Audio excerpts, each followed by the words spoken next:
سيدنا وحبيبنا محمد المصطفى وعلى آله المجتبى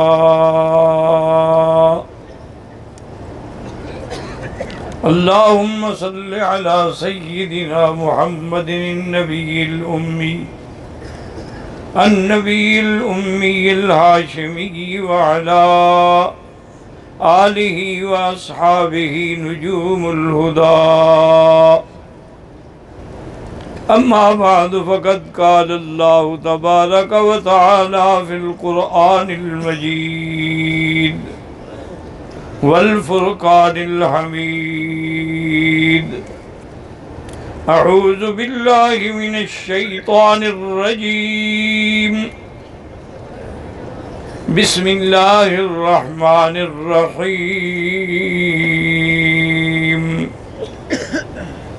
يا أيها الناس اعبدوا ربكم والذين من قبلكم الذي خلقكم والذين من قبلكم لعلكم تتقون الذي جعل لكم الأرض فراشا والسماء بناء وأنزل من السماء ماء فأخرج به من الثمرات رزقا لكم فلا تجعلوا لله أندادا وأنتم تعلمون قال النبي صلى الله عليه وسلم من مات يعلم لا إله إلا الله دخل الجنة وفي رواية أخرى عن عبد الله بن مسعود رضي الله تعالى عنه قال يا رسول الله أي الذنب أكبر قال أن تجعل لله ندا أو كما قال النبي صلى الله عليه وسلم صدق الله العلي العظيم وصدق رسوله النبي الكريم ونحن على ذلك لمن الشاهدين ومن الشاكرين والحمد لله رب العالمين رب اشرح لي صدري ويسر لي أمري واحلل عقدة من لساني يفقهوا قولي رب زدني علما سبحانك لا علم لنا إلا ما علمتنا إنك أنت العليم الحكيم برادران اسلام، واجب الاحترام بزرگوں، دوستوں، بھائیوں، عزیز نوجوانوں، محترمہ مائیوں اور بہنوں، اللہ تبارک و تعالیٰ کے کلام مقدس میں سے چند آیات مبارکہ اور آقا انعامدار حبیب کبریا سیدنا محمد مصطفیٰ صلی اللہ علیہ وعلا آلہ واصحابہ وسلم تسلیما کثیرا کثیرا کہ فرامین مبارکہ میں سے دو حدیثیں تلاوت کی ہیں۔ دعا فرمائیں کہ اللہ اس عاجز کو مال اہل صحت عافیت کاملہ عاجلہ دائمہ اور حق بات بیان کرنے کی توفیق عطا فرمائیں۔ آپ کو حق سننے سمجھنے کی، ہم سب کو مل کر حق پر چلنے کی توفیق عطا فرمائیں۔ پروردگار عالم تمام آنے والوں کی حاضری، حج، عبادات، زیارات، خیرات، صدقات منظور و مقبول فرمائیں۔ میں نے آج کے درس میں جو آیات تلاوت کی ہیں ان کا تعلق وحدانیت سے ہے، اللہ کی توحید سے ہے۔ یاد رکھیں کہ جب تک عقیدہ درست نہیں ہوگا اس وقت تک کوئی عمل فائدہ نہیں دے سکتا۔ آپ حج کریں، ایک نہیں سینکڑوں حج کر لیں، عمرے کر لیں، طواف کر لیں، خیرات کر لیں، صدقات کر لیں، قربانیاں کر لیں، لیکن اگر عقیدہ ٹھیک نہیں ہے تو اللہ کے ہاں اس عمل کی کوئی قیمت نہیں، ہبا منصورہ ہے۔ حج تو ابو جہل بھی کرتا تھا تو اس کو کوئی ثواب تھوڑا ملے گا۔ عتبہ عتیبہ شیبہ امیہ بن خلف سارے مشرکین مکہ حج کرتے تھے، یہود اور نصارہ بھی حج کرتے تھے۔ تو اصل چیز حج میں کیا ہے؟ عقیدے کی اصلاح۔ عقیدہ کیا ہے؟ سب سے پہلے توحید۔ تین بنیادی چیزیں ہیں، یاد رکھ لیں، یہ اصول ہیں، ان میں کوئی رد و بدل نہیں، حضرت نوح علیہ السلام سے لے کر میرے آقا محمد مصطفیٰ تک۔ اس کو کہتے ہیں اصول ثلاثہ، یا اسی کو بعض علماء کہتے ہیں الایمان بالثلاثیات۔ یہ تین مسئلے کون سے ہیں؟ یاد رکھیں، سب سے پہلا مسئلہ توحید ہے، اور توحید کے سارے اقسام، یعنی توحید جو ہے، توحید ذات بھی ہو، توحید صفات بھی ہو، توحید الوہیت بھی ہو، توحید ربوبیت بھی ہو، تمام اقسام پر آدمی کا ایمان ہو۔ اور دوسرا اہم مسئلہ کیا ہے؟ نبوت اور رسالت کے تمام انبیاء، تمام رسول جو اللہ نے بھیجے ہیں، سب پر ایمان ہو۔ اور تیسرا مسئلہ کیا ہے؟ قیامت کے، قیامت برحق ہے، ہم نے مرنا ہے، عذاب قبر برحق ہے، سوال ہے، جواب ہے، اعمال اچھے ہیں تو قبر جنت کا باغ ہے، ورنہ جہنم کا گڑھا ہے، روضۃ من ریاض الجنہ او حفرۃ من حفر النیران۔ عذاب قبر جو ہے، ائمہ اربعہ فرماتے ہیں کہ عذاب القبر حق لا ينکرہ الا ضال او مضل۔ عذاب قبر حق ہے، ثابت ہے، قرآن سے بھی، حدیث سے بھی، اجماع سے بھی، تواتر کے ساتھ، جو اس کا انکار کرے وہ گمراہ ہے۔ اب مثلاً آپ حج پہ آئے ہیں، الحمدللہ، دعا کریں اللہ قبول کرے اور اللہ صحیح حج کرنے کی توفیق دے۔ آپ میلہ نہ سمجھیں، حج سمجھیں۔ اب دیکھیں، یہ آج سے الحمدللہ یکم ذی الحج ہو گئی، یہ 10 ذی الحج کے جو دن ہیں، یہ بڑے عظمت والے، شان والے، افضلیت والے دن ہیں، اور یہی وہ دن ہیں، یاد رکھیں، کہ موسیٰ علیہ السلام جب طور سینا پہ گئے تھے اللہ کے حکم کے مطابق، اور اللہ نے حکم دیا تھا کہ روزے رکھیں، تو آپ نے 30 روزے جو رکھے تھے وہ ذی القعدہ کے تھے۔ اس کے بعد آپ نے مسواک فرما لیا، تو اللہ نے حکم دیا موسیٰ علیہ السلام کو کہ موسیٰ علیہ السلام، روزے دار کا جو ہوا ہے، ری ہے، جو معدے سے آتی ہے، وہ تو اللہ کے ہاں مسک سے بھی اچھی ہے، تم نے اس کو کیوں ضائع کر دیا مجھ سے کلام کرنے سے پہلے؟ اب 10 روزے اور رکھو۔ تو انہوں نے وہ 10 روزے اسی ذی الحج کے رکھے تھے، یعنی یہ ذی الحجہ کے 10 دن جو ہے آج سے نہیں، ابتدا سے شان والے ہیں، عظمت والے ہیں۔ اور دوسری بات جو علماء نے لکھی ہے، اگر اللہ کرے کہ آپ کو سمجھ آئے اور کوشش بھی کریں سمجھنے کی، کہ ہر چیز میں ایک خاص عمل ہے۔ مثلا رمضان ہے، صرف روزہ ہی رکھنا ہے۔ صاحب نصاب ہے، سال کے بعد قربانی کرنی، ایک دن بس، 10، 11، 12۔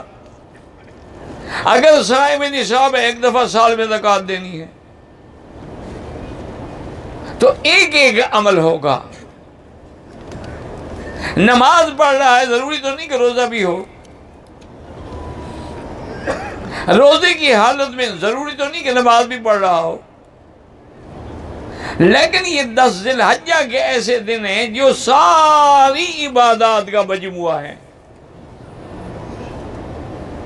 کہ ان میں نماز بھی ہے، ان میں قربانی بھی ہے، ان میں روزہ بھی ہے، ان میں تسبیح و تحلیل و تحمید بھی ہے، ان کے اندر سفر بھی ہے، قیام بھی ہے، وقوف بھی ہے۔ تو اس لیے یہ مجموعہ اعمال کے دن ہیں۔ اتنے اہم دن ہیں جن کی اللہ نے قسم کھائی ہے کہ والفجر ولیال عشر. تو ان دنوں کے اندر مہربانی کر کے یہ آپس میں بیٹھنا اور باتیں کرنا اور قصے کہانی یہ سب چھوڑ دیں. کھانے پینے ہوٹلنگ شوٹلنگ یہ ساری زندگی کرتے آئے ہیں آپ. اب سارا وقت جو ہے آپ اللہ کے ذکر میں گزاریں. کم سے کم 10 دن کے اندر قرآن کا ایک ختم کر لیں. اور کوئی مشکل نہیں کہ 3 پارے روز کے پڑھیں، 10 دن میں قرآن ختم ہو جائے گا. روزانہ درود شریف پڑھیں، استغفار کریں اور پھر اس پہ غور کریں. میں نے کہا نا کہ توحید تو حج کیا ہے؟ یہ توحید ہی تو ہے. حج کیوں ہے؟ توحید سکھانے کے لیے. آپ جب غسل کر کے 2 رکعت پڑھ کے احرام باندھتے عمرے کا ہو یا حج کا تو کیا پڑھتے ہیں؟ پڑھ لیں، کوئی ڈر نہیں یار، کوئی ایسی بات. دیکھیں آپ غور کریں، لفظ پہ غور. لبیک اللہم لبیک، میں حاضر ہوں. اللہم کا کیا معنی؟ یا اللہ میں حاضر ہوں. لیکن اللہ نے فرمایا یہ حاضری تو قبول نہیں جب تک اگلی بات نہ کرو. اب وہ کہے گا لبیک لا شریک لک لبیک، تیرا کوئی شریک، اللہ کا کوئی شریک ذات میں یا صفات میں نہیں ہے. جب تک لا شریک لک نہ کہو تو لبیک بھی قبول نہیں. آگے اللہ فرماتی ہیں کہ آگے بھی اقرار کرو. اللہم لبیک لا شریک لک لبیک ان الحمد والنعمت لک والملک. حمد بھی تیرے لیے، سب نعمتیں بھی تجھی سے ہیں. ان الحمد والنعمت لک والملک، اور ملک کس کے لیے ہے؟ اللہ نے فرمایا اس پہ بھی بس نہ کرو، کہیں ایسا نہ کہہ دو کہ اللہ کا بھی ملک ہے اور پیروں کا بھی کچھ حصہ ہے. فرمایا والملک لا شریک لک. تو ابتدا کس سے ہو رہی ہے؟ توحید سے ہو رہی ہے کہ نہیں ہو رہی؟ اچھا حج کی انتہا جو ہے جب قربانی کرنے کے لیے جائیں گے تو کیا پڑھیں گے؟ قل ان صلاتی ونسکی ومحیای ومماتی للہ رب العالمین لا شریک لہ. کیا کہیں گے؟ اقرار کہ یا اللہ میری عبادات، میری نمازیں، میری زندگی، میری موت، میری کوئی سب تیرے لیے ہے. اللہ فرماتے ہیں تیرے لیے بھی ہے اور کسی اور کے لیے بھی ہے. فرمایا پھر میں تو قبول بھی نہیں کروں گا. اس لیے آگے اقرار کرو کہ لا شریک لک. تو حج کی ابتدا میں بھی توحید اور انتہا میں بھی توحید ہے. اچھا طواف کریں گے تو کیا کہیں گے؟ بسم اللہ اللہ اکبر وللہ الحمد. اچھا اگر طواف کے 2 رکعت پڑھو گے تو کیا کہو گے؟ قل یا ایھا الکافرون لا اعبد ما تعبدون. برات کا اقرار کرو گے. اب غور کریں کہ جو آیت میں نے پڑھی ہے کہ اللہ نے حکم دیا یا ایھا الناس، سب کے لیے حکم ہے. یہ عرب کے لیے نہیں، عجم کے لیے نہیں، مکے مدینے والوں کے لیے نہیں، ساری مخلوق کو اللہ نے حکم دیا ہے کہ یا ایھا الناس کیا کرو؟ اعبدوا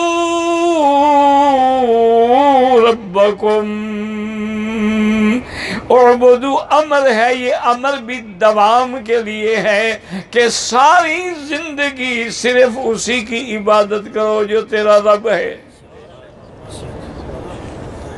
حضرت ابن عباس اس کا ترجمہ فرماتے ہیں وحدوا ربکم، اللہ کی توحید کا اقرار کرو.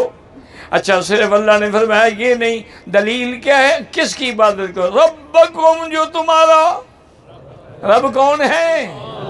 رب العالمین کون ہے؟ پالنے والا کون ہے؟ دینے والا کون ہے؟ فرمایا ربکم، آگے دلیل دی الذی خلقکم، جس نے تم کو پیدا کیا ہے۔ پیدا کس نے کیا؟ ہاں جی، نہیں پیدا کرنے میں بھی کسی کا ہاتھ ہوتا ہے؟ الذی خلقکم، تمہیں بھی اور تم سے جو پہلے ہیں ان کو بھی کس نے پیدا کیا؟ اللہ نے پیدا کیا۔ اور دوسری دلیل دی الذی جعل لکم الارض فراشا، جس نے تمہارے لیے زمین بچھونا بنا دی۔ اگر لوہے کی ہوتی، تانبے کی ہوتی، سونے کی ہوتی، پیتل کی ہوتی، گرم ہو جاتی، کوئی کاشت بھی نہ ہوتی، تم چل بھی نہ سکتے۔ یہ اس کا کتنا کرم ہے کہ تیرے لیے، اور اگر نرم ہوتی تو تم دھنس جاتے۔ فرمایا نانا جعل لکم الارض فراشا وَأَنزَلَ مِنَ السَّمَاءِ مَاءً، اور آسمانوں سے پانی کس نے اتارا؟ پہلی دلیل کیا ہے؟ کس نے پیدا کیا؟ کس نے زمین کو بچھونا بنایا؟ اور کس نے آسمانوں سے پانی اتارا؟ اور یہ مسئلہ بھی سمجھ لو، کبھی آسمانوں سے براہ راست اللہ پانی اتارتے ہیں، اور کبھی اللہ تعالیٰ بادلوں کے ذریعے بارش برساتے ہیں۔ اس لیے قرآن میں دونوں موجود ہیں۔ أَأَنْتُمْ مَنزَلْتُمُوهُ مِنَ الْمُزْنِ أَمْ نَحْنُ الْمُنزِلُونَ۔ یہ جاہل تو کہتے ہیں جی مونسون کی ہوائیں جو ہیں وہ قطرات، بھی ہوائیں کس نے پیدا کی؟ سمندر کس نے پیدا کیے؟ ان کے بخارات کس نے پیدا کیے ہیں؟ اور پھر پہاڑوں کی طرح کی شکل میں بادل کون جماتا ہے؟ وہ کس کی طاقت ہے کہ منو اور ٹنوں کے حساب سے پانی لے کے بادل کھڑے ہیں، نیچے نہیں گرتے، حرکت نہیں کرتے جب تک کہ اللہ حکم نہ دے۔ اسی لیے فرمایا کہ حتی اذا اکلت صحابا ثقالا سکناہ الی بلد میت، پھر ہم ان بادلوں کو حکم دیتی ہیں کہ فلاں جگہ پہ جا کے برسو۔ تو یہ دلیل اللہ نے دی پہلی ربکم، دوسری دلیل کیا تھی؟ الذی خلقکم، اور تیسری دلیل کیا تھی؟ الذی جعل لکم الارض فراشا، اور پانچویں دلیل کیا تھی؟ وانزل من السماء ماء۔ آگے اور دلیل دی فَأَخْرَجَ بِهِ مِنَ الثَّمَرَاتِ رِزْقًا لَكُمْ، میرے بندے پھر زمین سے تیرے لیے اللہ نے تیرا رزق نکالا، پھل نکالے، کھیتیاں پیدا ہوئی ہیں۔ ان کھیتیوں کو جمانے والا، پیدا کرنے والا ایک ہی کتا ہے، ایک ہی زمین ہے، لیکن 4 قسم کے درخت ہیں، 4 پھل ہیں، رنگ بھی الگ ہے، شکل بھی الگ ہے، ذائقہ بھی الگ ہے۔ یہ پیدا کرنے والا کون ہے؟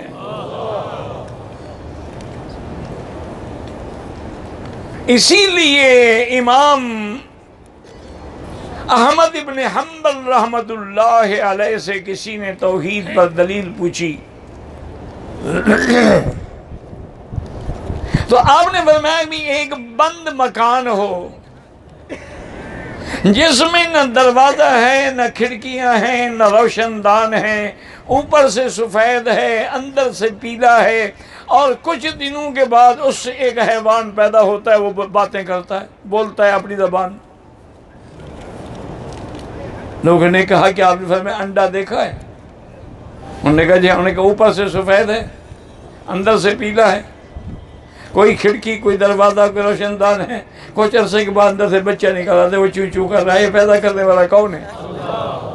انہوں نے کہا اس کے بعد بھی تمہیں خدا کی توحید سمجھ نہیں آئی؟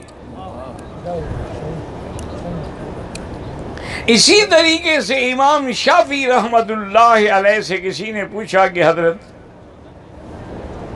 توحید پر کوئی دلیل بیان فرمایا شاہتوت کا پتا دیکھا ہے؟ انہوں نے کہا ہاں جی دیکھا ہے۔ انہوں نے فرمایا اگر اس کو بکری کھائے تو مینگنیاں دیتی ہے، اگر گائے کھائے تو گوبر دیتی ہے، اور اگر شہد کی مکھی اس کو کھائے تو شہد بن جاتا ہے۔ تو اس ایک پتے کے اندر یہ ساری چیزیں کس نے پیدا کی ہیں؟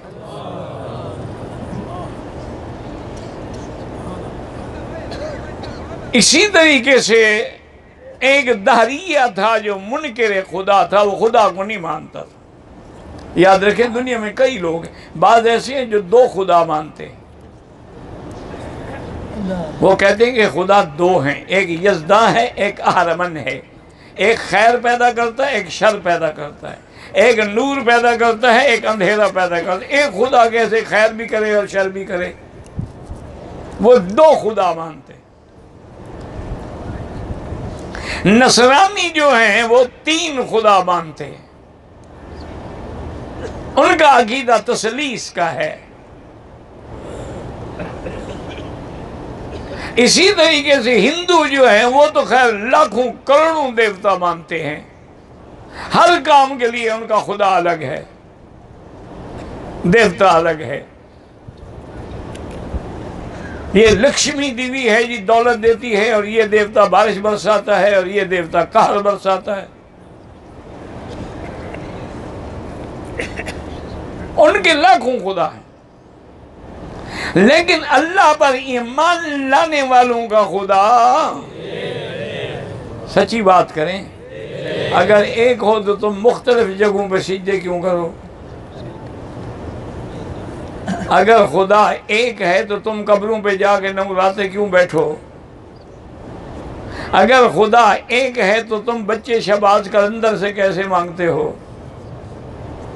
اگر خدا ایک ہے تو تم دلدل کے نام کی منتیں مانتے ہو؟ اگر خدا ایک ہے تو ہر قبر پہ تم جھنڈیاں اور جھنڈے لگاتے ہو؟ یہ کیا ہے؟ تو امام صاحب کو اس نے چیلنج کیا کہ میں خدا کو نہیں مانتا، مناظرہ کرنا ہے تو میرے ساتھ مناظرہ کریں۔ وہ منکر خدا تھا، دہریہ جسے کہتے ہیں، سوشلسٹ جیسے ہیں یہ جتنے رشین بلاکس کے لوگ ہیں اکثر سوشلسٹ ہوتے ہیں، وہ خدا کو نہیں مانتے۔ وہ کہتے ہیں ہم جو کچھ کرتے ہیں ہم کرتے ہیں، خدا کا اس سے کیا تعلق ہے؟ اب جناب یہ ہے کہ وقت مقررہ پر وہ دہریہ بھی پہنچ گیا، امام صاحب نے آنے میں دیر کر دی عمدن۔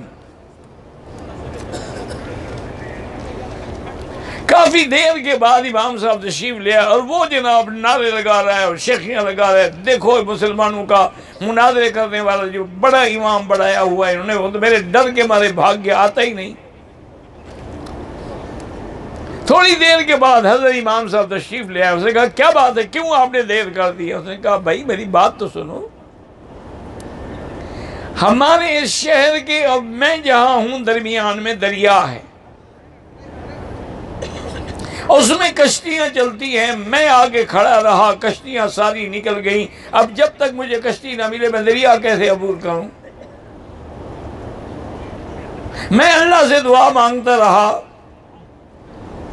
بہرحال کچھ دیر گزری کہ میں نے دیکھا کہ درخت جو ہیں وہ خود کٹ رہے ہیں، ان کے تختے تیار ہو رہے ہیں، تختے خود بخود جڑ رہے ہیں، اور کشتی کی شکل بن گئی ہے، اور کشتی تیرتی تیرتی میرے سامنے کنارے پہ آ گئی ہے۔ میں اس میں بیٹھا تو آ گیا، اور نے کہا کمال ہے، یہ میرے مناظرے کے لیے آئی ہے تو نعوذ باللہ، اس کا تو عقل ہی کوئی نہیں۔ ایسے ہو سکتا ہے کہ درخت خود بخود کٹ جائیں اور تختے خود بخود بن جائیں، پھر کشتی بھی خود بخود تیار ہو جائے، اس میں میخیں بھی لگ جائیں اور وہ تیرنے والی بھی بن جائے، ممکن ہے؟ آپ نے فرمایا اچھا اگر یہ ممکن نہیں ہے تو یہ ساری کائنات کا نظام بغیر خدا کے چل رہا ہے۔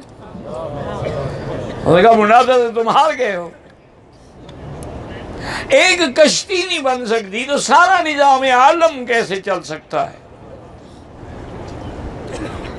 اس نے کہا ہاں یہ بات تو خیر ٹھیک ہے، لیکن مجھے بتاؤ کہ خدا ہے کہاں؟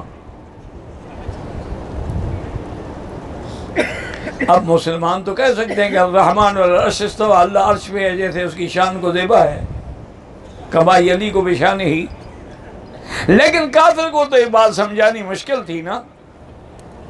آپ نے فرمایا جب دودھ منگواؤ، دودھ کا ایک مٹکا منگایا گیا. آپ نے اس سے پوچھا اس میں مکھن ہے؟ اس کو اگر بلوایا جائے مکھن نکلے گا؟ اس نے کہا ہاں جی ہے. اس نے کہا کہاں ہے؟ مجھے دکھاؤ مکھن کہاں ہے. اس نے کہا جی مکھن تو ہے لیکن میں دکھاؤں. آپ نے یہ تو مجازی چیز ہے، میرے تو خدا حقیقی ہے، اس کو تم کیسے دیکھ سکتے ہو؟ جیسے اس میں مکھن ہے میرا خدا بھی ہے. انہوں نے کہا اچھا اب ایک سوال اور بتائیں کہ خدا، آپ کا خدا جو ہے اس کا رخ اس وقت کدھر ہے؟ مشرق میں، مغرب میں، شمال میں، جنوب میں؟ خدا کا رخ کدھر ہے؟ اور میں بھی ایک شمع منگاؤ. شمع منگائی گئی اور انہوں نے شمع کو جلاؤ. جب شمع جلی تو آپ نے پوچھا کہ اس کی روشنی کس طرف ہے؟ دیکھا یہ تو ہر طرف ہے. تو انہوں نے کہا اگر اس مجازی شمع کی روشنی ہر طرف ہے تو میرا خدا کی چہرہ بھی ہر جگہ ہے. اینما تولوا فثم وجہ اللہ. وہ معیت علمی کے ساتھ ہر جگہ ہے. اب اس نے کہا کہ ٹھیک ہے آج مجھے سمجھ آ گیا اور آپ نے مجھے خدا کے وجود کا قائل کر دیا ہے، لیکن کچھ عرصہ مجھے. آپ نے کہا تم سوچو اگر تیرے مقدر میں ہدایت ہے تو ملے گی، نہیں ہدایت دینے والا تو اللہ ہے. تو اس لیے ہمیشہ یاد رکھیں کہ اللہ کی تو ذات ایسی ہے کہ اس کا اقرار تو کافر بھی کرتے ہیں، اور کافر بھی خالق مانتے ہیں، مالک مانتے ہیں، رازق مانتے ہیں. لیکن اصل چیز جو ہے وہ توحید الوہیت ہے. اصل چیز جو ہے وہ یہی ہے کہ آدمی کو اس کا معنی آئے کہ لا الہ، پڑھ لو ایک دفعہ، لا الہ الا اللہ محمد الرسول اللہ. لا نفی ہے، کوئی معبود برحق نہیں مگر، کوئی عبادت کے لائق نہیں مگر. فلا تجعلوا للہ اندادا، انداد ند سے ہے، اس کا معنی شریک بھی ہے، اس کا معنی مثیل بھی ہے، اس کا معنی مقابل بھی ہے. یعنی اللہ کا شریک نہ بناؤ، مثیل نہ بناؤ، مقابل نہ بناؤ. اس کا کوئی شریک نہیں ہے. لا شریک لہ ولا وزیر لہ ولا مثل لہ ولا مثال لہ ولا مثیل لہ لیس کمثلہ شیء وہو السمیع البصیر.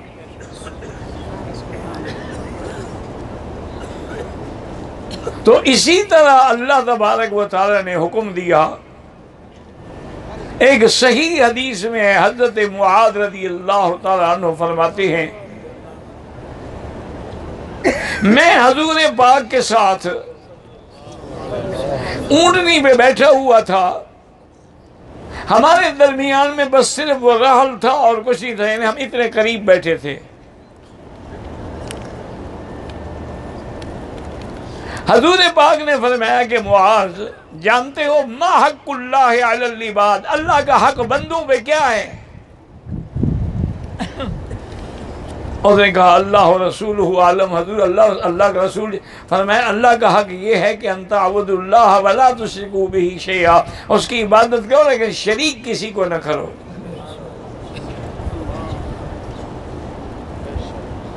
کیا مانے عبادت کس کی کرو؟ اچھا اگر تم کعبے کا طواف بھی کرو اور قبر کا بھی کرو پھر شریک تو تم نے بنا لیا. اگر تم حج کی قربانی بھی ذبح کرو اور پیر کے نام پہ اٹا گھٹا بھی چڑھاؤ تو شریک تو تم نے بنا لیا. اگر تم خدا کو بھی سجدہ کرو اور قبروں پہ بھی سجدہ کرو تو شریک تو. ہاں یہ کہنا کہ جی نہیں وہ تعظیمی سجدہ ہے، تو جو اللہ کا ہم کرتے ہیں اللہ کی تعظیم نہیں ہوتی ہمارے دل میں. عبادت ہو ہی نہیں سکتی جب تک دل میں تعظیم نہ ہو. آپ نے کبھی سپیکر کو سجدہ کیا ہے؟ کیوں؟ تعظیم جو نہیں ہے اس کی دل میں. سجدہ تو ہوتا اسی جگہ ہے جہاں دل میں عظمت ہو.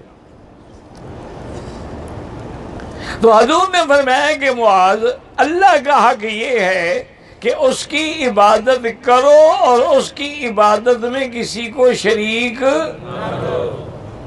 نہ کرو. اور فرمایا اچھا تمہیں یہ پتا ہے کہ ما حق العباد علی اللہ، بندوں کا حق اللہ پہ کیا ہے؟ اور یا رسول اللہ اللہ جانتے ہیں، اللہ کے رسول جانتے ہیں۔ اور فرمایا بندوں کا حق یہ ہے کہ اگر وہ شرک نہ کریں اور توحید میں موت آئے تو وہ ان کو جنت عطا فرمائے، یہ ان کا حق ہے۔ من قال لا الہ الا اللہ دخل الجنہ،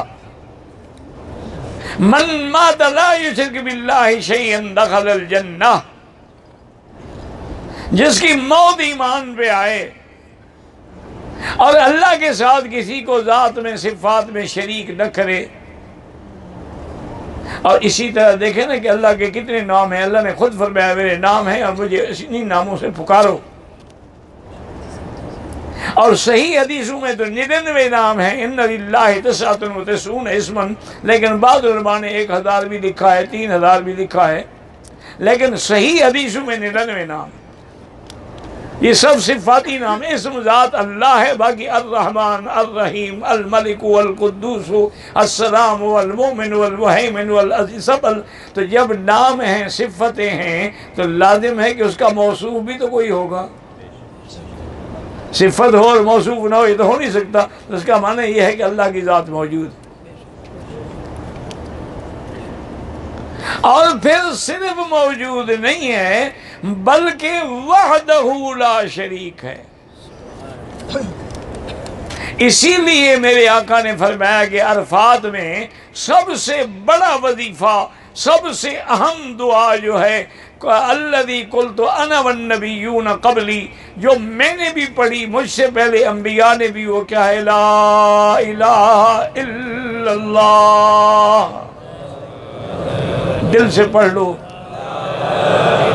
اللہ کے بندے آپ تو رحمت کے دریا میں بیٹھے ہوئے ہیں، ایک پڑھو گے تو 1,00,000 لکھا جائے گا، ایک طواف کرو تو 1,00,000 لکھا جائے گا، ایک ریال خیرات کرو تو 1,00,000 لکھا جائے گا۔ اور اگر فجر کی نماز پڑھ کے مسجد میں بیٹھے رہو، دنیا کی بات نہ کرو، سورج نکلنے کے 15-20 منٹ کے بعد 2 رکعت پڑھ لو، ایک حدیث میں اللہ کے نبی فرماتے ہیں اس کو پورے عمرے اور حج کا ثواب مل جاتا ہے۔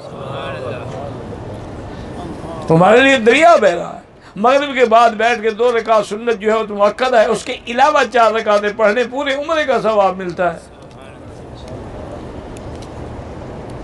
اور عرفات میں حضور نے جو وظیفہ پڑھا ہے، یاد رکھنا، یہ اس کو زیادہ سے زیادہ پڑھنا، کھڑے ہوئے بیٹھے ہوئے۔